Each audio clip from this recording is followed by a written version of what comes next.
Step into the opulent world of the Austro-Hungarian Empire with Adolf Pirsch's Portrait of Franz Joseph I.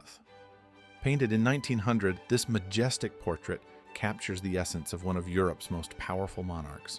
Pirsch's masterful brushstrokes reveal the authority and gravitas of Emperor Franz Joseph I. The portrait is a testament to the artist's skill in capturing the likeness of a complex and historical figure. This painting is more than just a portrait. It's a window into the past. It offers us a glimpse into the grandeur and complexities of the Austro-Hungarian Empire. Through this artwork, we can appreciate the role of a powerful monarch in shaping the course of history. This painting is a testament to the enduring power of portraiture. It reminds us of the individuals who have shaped history and the legacies they leave behind. So, the next time you see a portrait, consider the story it tells and the world it represents.